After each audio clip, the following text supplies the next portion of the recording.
Bismillahirrahmanirrahim. Alhamdulillahirabbil alamin wassalatu wassalamu ala asyrafil anbiya wal mursalin wa ala alihi wa sahbihi ajma'in. Assalamualaikum warahmatullahi taala wabarakatuh.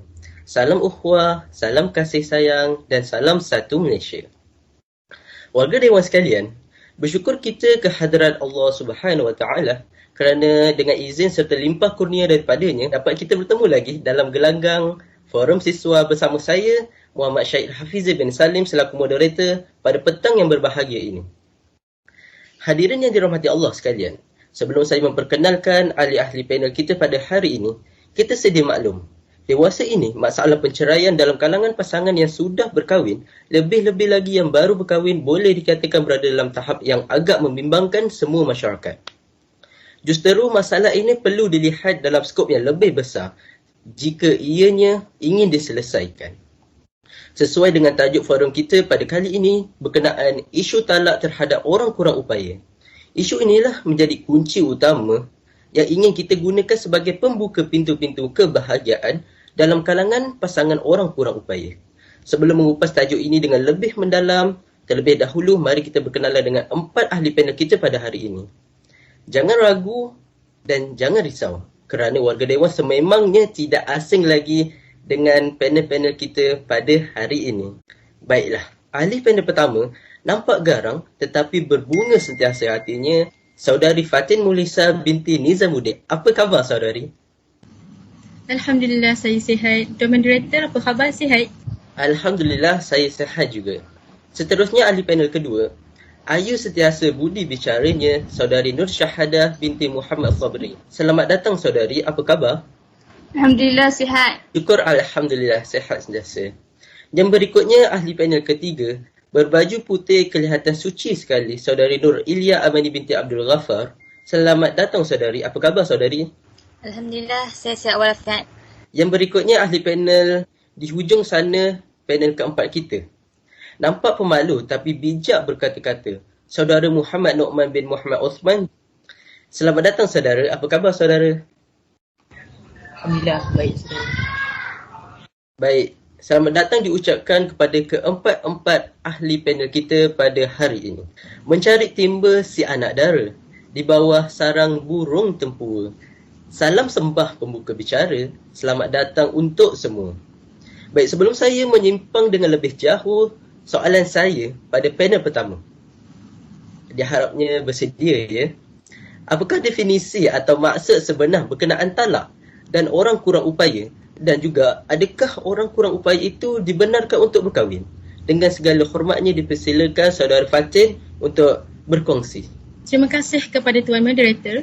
Sebelum saya menjawab persoalan tersebut, saya ingin menjelaskan apakah yang dimaksudkan dengan OKU.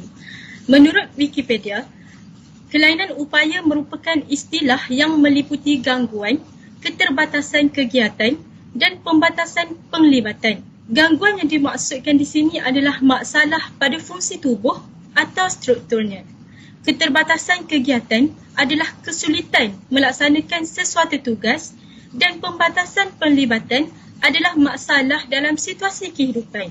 Di Malaysia, dalam Akta OKU 2008, OKU bermaksud individu yang mempunyai kekurangan jangka panjang dari segi fizikal, mental, intelektual atau diri yang apabila berinteraksi dengan pelbagai halangan boleh menyekat penyertaan penuh dan berkesan mereka dalam masyarakat. Siapakah yang termasuk dalam golongan ini? Antaranya orang yang buta, pekak, bisu, lumpuh, hudung anggota badan, mengalami masalah pertuturan, pembelajaran dan mental. Sekarang, tibalah masanya untuk saya menjawab soalan yang diajukan oleh Tuan Moderator kita setelah kita fahami makna OKU itu tadi. Soalannya, orang OKU boleh kahwin ke? Baik, saya nak bawa kita semua untuk lihat antara hikmah perkahwinan itu sekali. Yang pertama, perkahwinan bertujuan untuk memenuhi kehendak naluri manusia dengan jalan halal dan diredai Allah Subhanahu Wa Taala. Dan yang kedua, dapat memelihara diri daripada terjerumus kepada maksiat. Apa yang saya nak katakan di sini adalah bahawa orang OKU juga mempunyai perasaan yang sama seperti manusia normal yang lain, cuma yang membezakannya sama ada dari segi cukup sifat ataupun tidak. Jadi tidak ada halangan pun untuk orang OKU juga berkahwin sama macam manusia yang lain. Selain itu, jika lihat kepada hukum asal nikah adalah harus, dan dalam Islam juga terdapat hukum nikah selain daripada harus, iaitu pernikahan boleh jadi sunat bagi orang yang cukup segala syarat, wajib bagi orang yang cukup segala syarat, dan jika tidak berkahwin akan melakukan maksiat, makruh bagi orang yang belum cukup syarat dan tidak berkemampuan, dan perkahwinan boleh jadi haram bagi orang yang berkahwin dengan tujuan untuk menganiayai orang lain ataupun membalas dendam. Apakah syarat perkahwinan bagi lelaki dan perempuan? Syarat bagi lelaki adalah Islam, bukan mahram dengan isterinya, bukan dalam ihram, tentu orangnya, berkemampuan zahir dan batin, tidak beristeri 4 dan tidak dipaksa. Syarat bagi perempuan pula adalah Islam, bukan mahram dengan suaminya, bukan dalam ihram, tertentu orangnya, bukan isteri orang dan bukan dalam iddah. Malah dalam Islam juga ada talak bagi orang OKU. Apakah yang dimaksudkan dengan talak? Dari segi bahasa, talak membawa maksud bercerai, manakala dari segi syarak, talak bermaksud memutuskan ikatan perkahwinan dengan menggunakan perkataan tertentu seperti talak, cerai dan sebagainya. Rasulullah SAW bersabda, "Kullu talaqin jaizun illa talaqal ma'tuhul maghlubi ala aqlihi." Maksudnya, setiap talak yang dijatuhkan itu diterima melainkan jika ia dijatuhkan oleh orang bodoh atau hilang kewarasan. Sekian sahaja daripada saya serahkan semula kepada Tuan Moderator. Baik, terima kasih kepada perkongsian daripada panel pertama kita atas lontaran definisi yang utuh lagi berisi. Sebentar tadi panel pertama ada menyatakan bahawa maksud OKU itu sendiri dari segi Akta OKU 2008 yang bermaksud individu yang mempunyai kekurangan jangka panjang dari segi fizikal, mental, intelektual serta deria. Manakala maksud bagi talak pula adalah ikatan perkahwinan, iaitu memutuskan ikatan perkahwinan dengan menggunakan perkataan tertentu seperti talak, cerai dan sebagainya. Dan adakah boleh untuk pasangan OKU itu berkahwin? Ya, boleh. Dan pada dasarnya hukumnya adalah harus, dan hal ini digalakkan kerana berkahwin itu merupakan suatu ibadah dan antara cara terbaik untuk mengelakkan kita daripada terjerumus ke arah maksiat. Baik, juruterus saya ingin menanyakan persoalan seterusnya kepada ahli panel yang kedua. Bagaimanakah hendak memastikan talak terhadap pasangan yang pekat itu sah? Dan apakah solusi terbaik sekiranya berlaku ketidakfahaman dalam melafazkan talak terhadap pasangan yang pekat? Dengan segala hormatnya, dipersilakan saudari Syahadah untuk memberi penjelasan. Baiklah, terima kasih kepada saudara moderator. Baiklah, bagi orang kelainan upaya pekak, terdapat dua isu yang sangat dibincangkan. Saya akan ulas satu persatu bagi kedua-dua isu ini. Isu yang pertama adalah isu isteri mengisyaratkan isyarat cerai kepada suami yang pekak. Kemudian, suaminya menganggap isyarat cerai daripada isteri itu sebagai terjatuh talak. Baiklah, sebelum saya menghuraikan isu ini, kita perlu ambil maklum tentang 5 rukun yang akan menjatuhkan talak, iaitu sirah, yakni lafaz, mahal, yakni isteri, wilayah, iaitu kekuasaan, qasdu, iaitu niat, dan mutalliq, yakni suami. Jadi, melihat kepada kelima-lima rukun ini, sudah terang lagi bersuluh yang mana isyarat talak yang diisyaratkan oleh isteri adalah tidak sah. Hal ini kerana hak untuk menjatuhkan talak adalah di bawah kuasa suami. Justru, lafaz atau isyarat talak kepada suaminya adalah tidak akan memberi kesan kepada perkahwinan mereka. Baiklah, saya harap anda faham dengan isu yang pertama. Saya akan masuk pula kepada isu yang kedua. Isu yang kedua itu adalah isu suami isteri yang tidak memahami secara mendalam ta'liq yang diisyaratkan ketika mereka berakad nikah.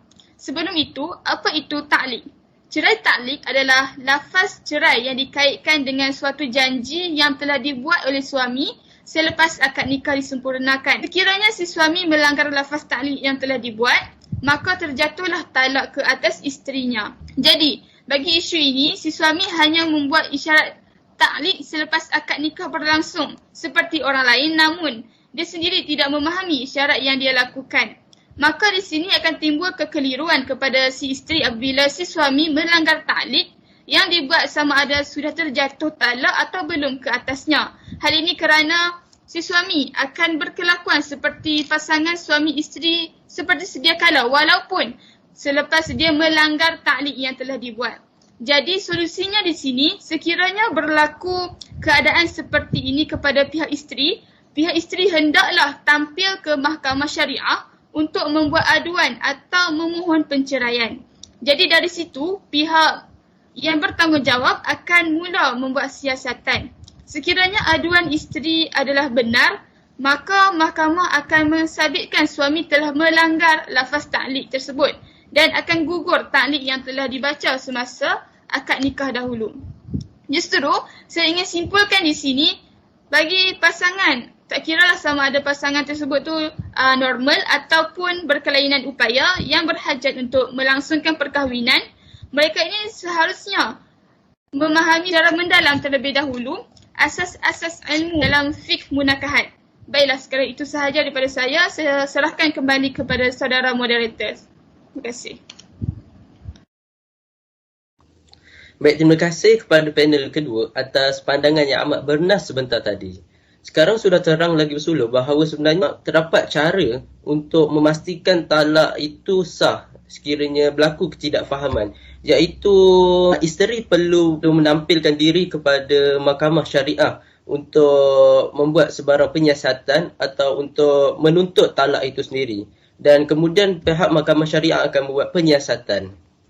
Seterusnya, saya juga dapati bahawa panel kedua kita telah berkongsi antara rukun melafazkan talak itu sendiri, iaitu yang pertama ialah sirah, iaitu lafaz. Yang kedua mahal, yakni isteri. Seterusnya yang ketiga wilayah, iaitu kekuasaan. Yang keempat qasdu niat. Manakala yang terakhir iaitu kelima ialah mutalik, iaitu suami. Baik.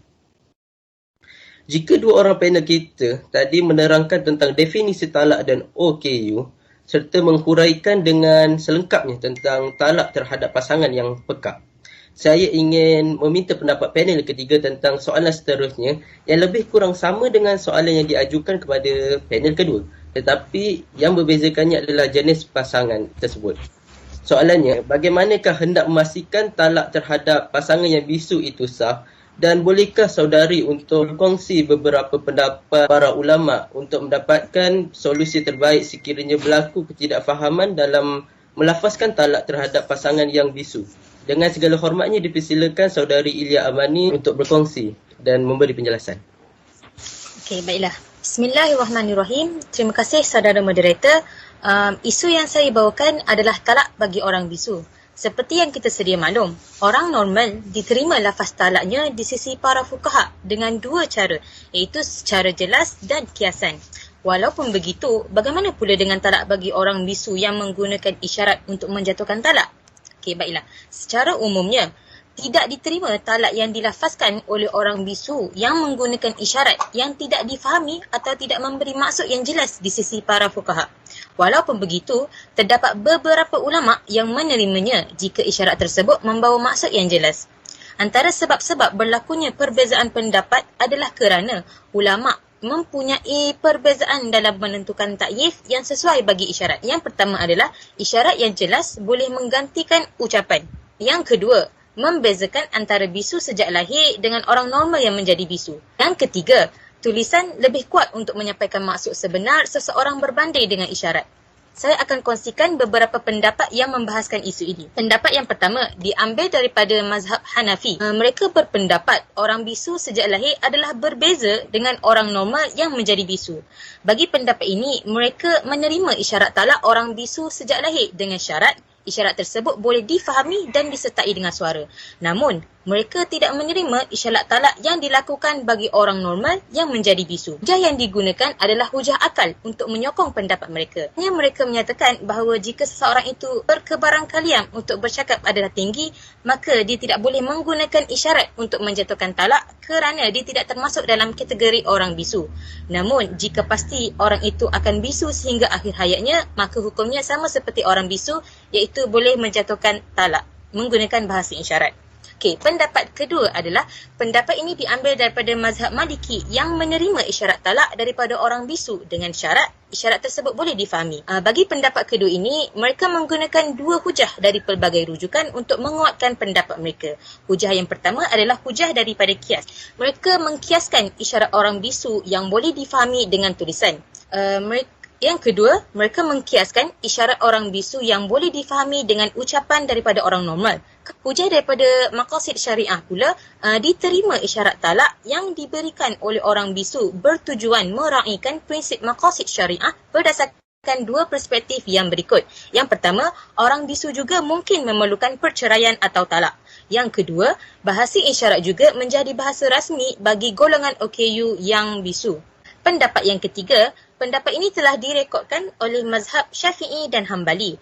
Pendapat ini seperti pendapat kedua yang tidak membezakan antara bisu sejak lahir dengan orang normal yang menjadi bisu. Walau bagaimanapun, sedikit perbezaan di antara kedua-dua pendapat ini, iaitu pendapat ketiga mensyaratkan supaya isyarat yang digunakan mestilah difahami oleh semua orang. Jadi, sekiranya isyarat tersebut hanya difahami oleh sesetengah orang sahaja, maka talak tersebut tidak sah. Pendapat yang terakhir adalah pendapat daripada sebahagian mazhab Hanafi. Sebahagian ulama mazhab Hanafi ini memberi pandangan bahawa isyarat talak walaupun difahami dengan jelas maksud sebenar yang ingin disampaikan bagi orang bisu yang mampu menulis adalah tidak diterima. Hujah yang mereka gunakan adalah hujah logik akal, iaitu penggunaan tulisan tangan lebih kuat berbanding menggunakan isyarat untuk menjelaskan sesuatu. Itu sahaja daripada saya. Wallahu'alam. Baik, begitu hebat kata-kata atau pendapat yang diutarakan oleh panel kita sebentar tadi. Sebentar tadi saya mendapati bahawa terdapat pelbagai pendapat daripada para ulama yang menyatakan iaitu berkenaan isu talak pada orang pekak. Oleh itu, kita seharusnya mengambil tahu beberapa pendapat ini supaya kita dapat menyelesaikan masalah ini mengikut syariah Islam. Terdapat juga beberapa sebab yang menyebabkan berlakunya perbezaan pendapat di sisi para ulama. Yang pertama adalah isyarat yang jelas boleh menggantikan ucapan. Yang kedua adalah membezakan antara bisu sejak lahir dengan orang normal yang menjadi bisu. Manakala yang ketiga adalah tulisan lebih kuat untuk menyampaikan maksud sebenar seorang berbanding dengan isyarat. Baik. Sekarang kita pendengarkan pula pendapat daripada panel kita yang keempat. Secara telitinya, apakah kesan terhadap orang kurang upaya sekiranya isu talak ini tidak mendapat penjelasan yang sebaiknya? Dengan segala hormatnya dipersilakan Saudara Nu'man. Terima kasih kepada saudara moderator di atas soalan yang diajukan sebentar tadi. Bismillahirrahmanirrahim. Soalannya, apakah kesan-kesan kepada orang OKU sekiranya isu talak ini tidak dijelaskan sebaiknya? Okey, baik. Antara kesan-kesannya adalah akan berlaku huru-hara di dalam rumah tangga. Lebih-lebih lagi ketika suami melafazkan cerai. Sebagai tamsilannya, dengan terdapat pada pasangan yakni kekurangan, ketidakfahaman perihal agama akan menambahkan lagi kesulitan bagi orang kurang upaya seperti bisu kerana dalam keadaan tertentu kemungkinan suami perlu untuk menceraikan isterinya. Baik, selain itu, golongan yang kurang upaya ini akan hidup dalam keadaan jahil dan banyak kekeliruan boleh berlaku. Sebagai misalnya, barangkali kemungkinan seorang suami itu telah pun melafazkan cerai banyak kali dan berlaku penceraian berkali-kali. Namun, mereka tidak menjadi akan hal tersebut. Jadi, sudah pasti dan sudah tentulah mereka hidup dalam keadaan jahil dan tidak tahu apa-apa. Seterusnya, hak dan tuntutan sebagai seorang suami untuk menceraikan isterinya menjadi sukar dan kemungkinan tidak berlaku kerana jahil tentang isu dan syarat penceraian ini. Hal ini demikian kerana akan menyukarkan kehidupan seharian kerana hak dan tuntutan sebagai seorang suami tidak dapat dijalankan dan dilunaskan. Sebagai pencerahan, golongan ini tidak memahami hukum hakam yang telah ditetapkan dalam Al-Quran dan As-Sunnah berserta qaul alim ulama sehingga tidak mampu untuk mengaplikasikan jawapan hukum kepada permasalahan yang ditimbulkan. Sebagaimana firman Allah Subhanahu wa taala di dalam Al-Quran surah Al-Baqarah surah yang kedua ayat yang ke-229, mafhumnya talak yakni yang boleh dirujuk adalah sebanyak 2 kali. Setelah itu bolehlah ia rujuk dan memegang terus isterinya dengan cara yang sepatutnya atau melepaskannya yakni menceraikannya dengan cara yang baik. Jadi para hadirin dan sahabat pendengar, tuan moderator dan para pendengar sekalian, ilmu itu amatlah penting dan dalam kehidupan seharian kita. Sebagaimana di dalam sebuah hadis daripada Abu Hurairah radhiyallahu anhu bahawa Nabi sallallahu alaihi wasallam bersabda, Man salaka tariqan yaltamisu fihi 'ilman sahalallahu lahu bihi tariqan ilal jannah. Maksudnya, barang siapa yang menempuh satu jalan untuk menuntut ilmu, maka Allah akan memudahkan baginya jalan untuk ke syurga. Hadis riwayat Muslim, hadis yang ke-4867. Jadi, peranan pelbagai pihak termaksudlah yang sedang bercakap ini, perlulah kita sama-sama mengambil berat dan cakna dengan isu seperti ini, saling mempelajari dan mengajarkannya juga kepada orang lain. Aku qali hadza wa astaghfirullah li wa lakum. Wassalamualaikum warahmatullahi wabarakatuh. Kembali kepada saudara moderator. Baik, terima kasih kepada panel terakhir kita atas perkongsian tentang kesan atau akibat kepada golongan OKU sekiranya isu talak tidak dipandang serius pada hari ini. Sebentar tadi panel keempat ada berkongsi kepada kita terdapat pelbagai kesan atau akibat sekiranya kita memandang enteh terhadap isu talak terhadap orang OKU ini. Antara kesan-kesan orang OKU itu adalah sekiranya isu ini tidak dijelaskan sebaiknya adalah akan berlaku huru-hara dalam rumah tangga pasangan OKU itu sendiri. Kemudian, golongan orang OKU itu juga akan hidup dalam keadaan jahil dan banyak kekeliruan. Okay. So, kita sebagai sesama Islam seharusnya mengambil tahu tentang beberapa akibat ini supaya kita dapat menghormati tata cara hidup bagi golongan orang kurang upaya ini. Alhamdulillah, bersyukur kita setelah mentelaah perkongsian daripada para panel, kita dapat menyimpulkan bahawa isu talak terhadap golongan OKU ini sangat rumit dan bukanlah perkara biasa yang kita dapat dengar dari perkongsian majlis-majlis ilmu ataupun media sosial. Akan tetapi kita perlu tahu dan semat dalam diri kita hal ini supaya kita dapat menghormati tata cara kehidupan orang kurang upaya itu sendiri. Namun begitu, sebelum saya menutupi forum pada kali ini, sekali lagi saya ingin mengajukan kepada beberapa panel kita untuk membuat rumusan secara ringkasnya. Baik, saya mulakan pada panel yang pertama iaitu saudari Fatin Mulisah. Bolehkah anda membuat sedikit rumusan secara ringkas tentang isu kita pada hari ini? Baik, dipersilakan. Terima kasih kepada Tuan Moderator. Rumusan yang boleh kita dapat pada hari ini adalah mengetahui apakah yang dimaksudkan dengan OKU. Selain itu, kita juga boleh mengetahui siapakah yang termasuk dalam golongan ini. Seperti yang disebutkan tadi, antaranya adalah yang buta, pekak dan bisu. Selain itu, kita juga diberikan kefahaman yang jelas tentang adakah orang OKU ni dibenarkan berkahwin ataupun tidak. Dan kita juga dibawa untuk melihat kepada hikmah perkahwinan itu. Seterusnya, kita boleh dapati daripada forum ini adalah hukum nikah yang mana ada 5 hukum nikah dalam Islam. Dan seterusnya, kita juga boleh mengetahui syarat perkahwinan bagi lelaki dan perempuan. Itu sahaja yang boleh saya rumuskan pada hari ini. Saya serahkan semula kepada Tuan Moderator. Alhamdulillah, rumusan yang sangat padu, sangat ringkas dan sangat berisi. Baik, saya akan mengajukan untuk membuat rumusan secara ringkas ini kepada panel kita yang keempat iaitu saudara Nu'man. Bolehkah anda buat rumusan secara ringkas tentang isu kita pada hari ini? Baik, dipersilakan. Baik, terima kasih Tuan Moderator.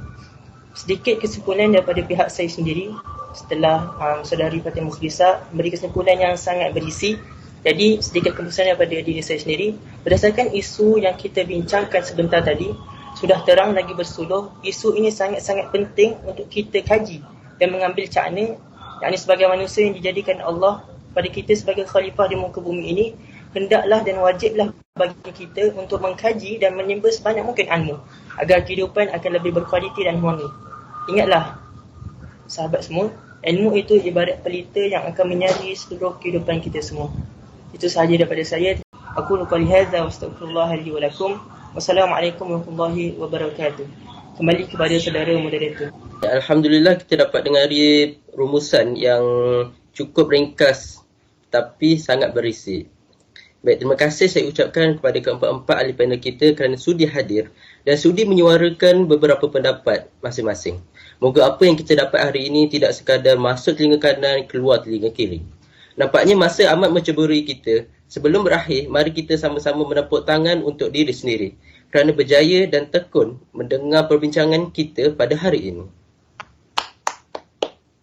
Kesimpulannya, perkara yang berkaitan dengan masalah ini sebenarnya bukanlah suatu perkara yang patut kita pandang remeh.